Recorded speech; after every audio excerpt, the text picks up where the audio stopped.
kami dari kelompok 5 akan memberikan video edukasi yang berjudul pencegahan terhadap karies. Nah, sebelum itu perkenalkan, nama saya Inaya Restitutami. Saya Nur Ausia. Saya Ida Aminur Fatimah. Saya Sondal Kufar Bangsawan. Saya Nur Wijaya. Saya Kayla Sabumia. Assalamualaikum warahmatullahi wabarakatuh. Waalaikumsalam warahmatullahi wabarakatuh. Selamat siang teman-teman, gimana kabarnya hari ini? Baiklah. Alhamdulillah. Nah, jadi perkenalkan, kami dari mahasiswa dari Poltekkes Kemenkes Makassar. Saya Naya. Saya Pak Uci. Saya Maja. Nah, jadi kedatangan kami ke sini, kita akan mengedukasi kalian mengenai cara mencegah karies. Nah, untuk tema kali ini kita tuh mengangkat senyum sehat buat cegah karies sejak remaja. Nah, tujuan kegiatan hari ini adalah agar teman-teman dapat mengetahui apa itu karies, faktor terjadinya karies, dan cara mencegah karies. Nah, tapi sebelum itu, saya mau bertanya dulu, siapa di sini yang pernah mengalami sakit gigi atau giginya berlubang? Wah, ternyata pernah ada ya. Nah, menurut kamu, apa yang menyebabkan gigi bisa berlubang? Karena sering makan makanan manis. Nah, betul sekali. Nah, jadi makan dan minuman manis itu bisa mengandung gula, serta kebersihan gigi memang berhubungan dengan risiko karies. Tapi ternyata penyebabnya tidak hanya itu. Nah, jadi untuk lebih jelasnya itu, kita akan membahasnya bersama-sama ya. Beberapa faktor. Jadi bukan hanya dipengaruhi oleh makanan manis itu. Kita mengonsumsi makanan manis sekali bukan karena itu. Nah, yang penting kita itu memperhatikan kebiasaan kita secara keseluruhan. Dimana ketika kita telah mengonsumsi makanan atau minuman manis, bagaimana caranya kita membersihkan gigi kita setelah mengonsumsi hal tersebut gitu. Nah, untuk mengetahui faktor-faktor lainnya itu bisa dilanjutkan oleh teman saya yang akan menjelaskannya, yaitu Nah, jadi pertama-tama kita kenali dulu apa itu karies. Jadi karies itu merupakan proses kerusakan pada jaringan keras gigi yang dapat berkembang menjadi gigi berlubang apabila prosesnya terus berlanjut. Nah, di dalam mulut juga terdapat bakteri dan plak atau biofilm yang dapat menempel pada permukaan gigi. Nah, ketika mengonsumsi makanan atau minuman yang mengandung gula, bakteri dalam plak dapat menghasilkan asam. Nah, jadi jika gigi sering terkena kondisi asam itu, nanti giginya akan berlubang, dia akan kayak terdehidrasi gitu. Nah, jadi mineral gigi dapat berkurang. Nah, jika proses tersebut terjadi terus-menerus, akan terjadi lubang gitu. Oh iya Kak, jadi ceritanya misalkan kalau kita langsung makan makanan manis itu gigi kita langsung berlubang ya Kak? Enggak langsung juga, jadi prosesnya itu terjadi kayak perlahan gitu. Nah, jadi karies itu kan dipengaruhi oleh beberapa faktor, bukan cuma makanan dan minuman manis juga, ada juga manis itu. Kita mengonsumsi makanan manis cuma sekali, bukan cuma karena itu. Nah, yang penting kita itu memperhatikan kebiasaan kita secara keseluruhan. Dimana ketika kita telah mengonsumsi makanan atau minuman manis, bagaimana caranya kita membersihkan gigi kita setelah mengonsumsi hal tersebut gitu. Nah, untuk mengetahui faktor-faktor lainnya itu bisa dilanjutkan oleh teman saya yang akan menjelaskannya, yaitu Uci. Iya Kak. Oke, terima kasih Kak Naya. Nah, sekarang kita akan membahas beberapa faktor yang dapat berperan dalam terjadinya karies.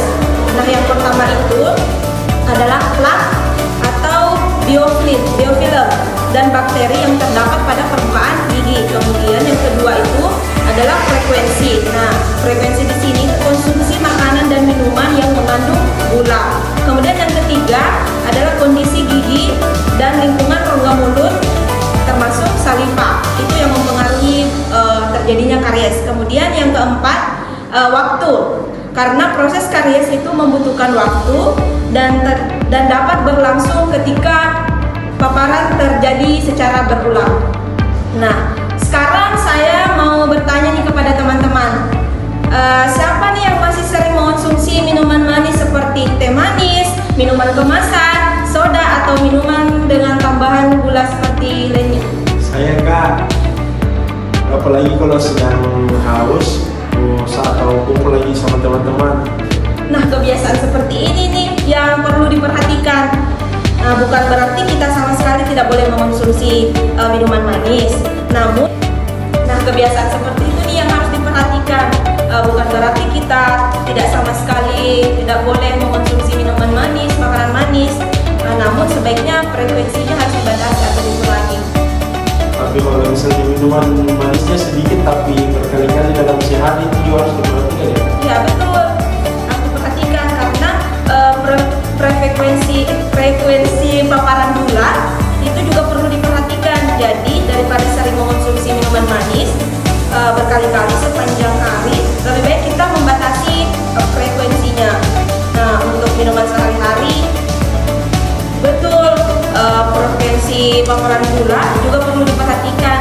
Jadi daripada sering mengonsumsi minuman manis berkali-kali, itu lebih baik kita membatasi atau mengurangi frekuensinya. Nah, untuk minuman sehari-hari itu air putih dapat menjadi pilihan yang baik. Kalau seperti makanan manis atau permen coklat itu bagaimana Kak? Betul.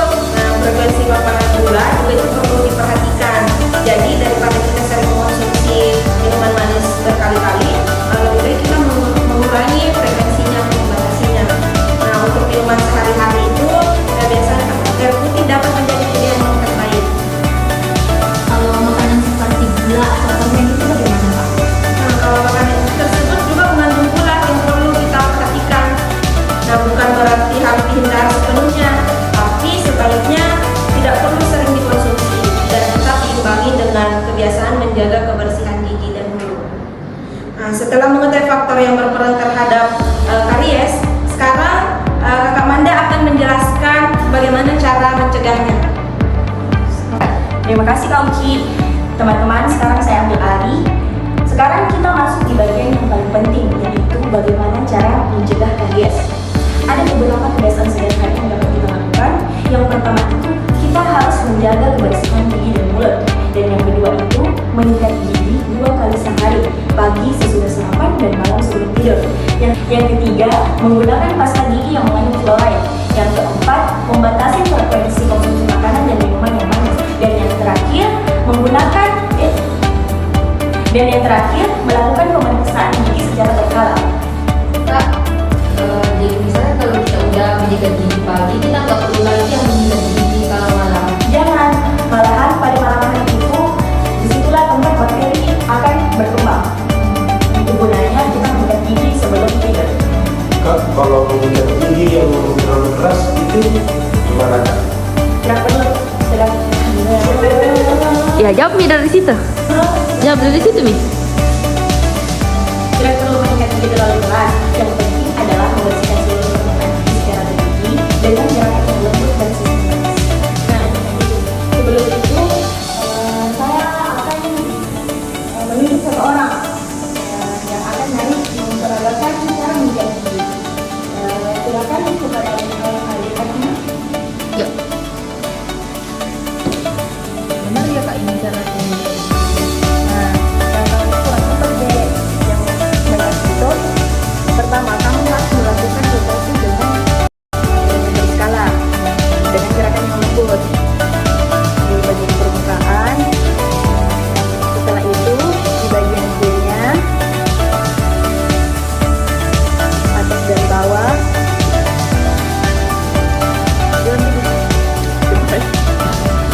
Nah, selain itu di bagian sela-sela gusi juga itu perlu dibersihkan. Caranya dengan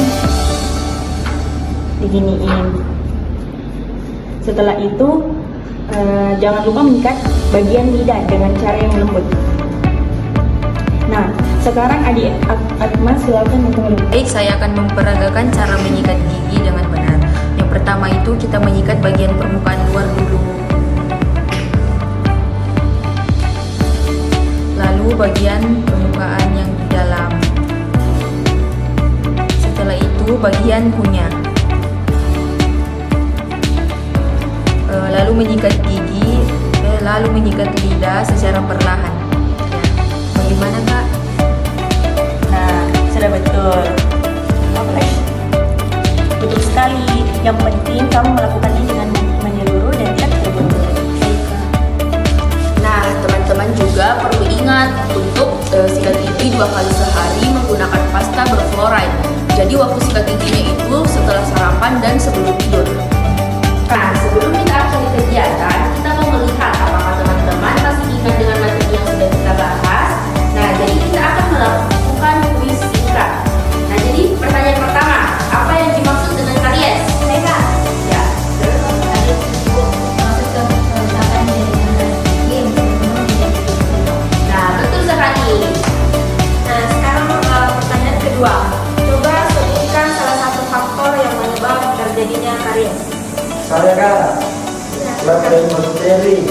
Ya, betul sekali. Nah, Oke. Jadi dari kegiatan hari ini kita sudah mengetahui bahwa karies merupakan proses kerusakan jaringan keras gigi yang dapat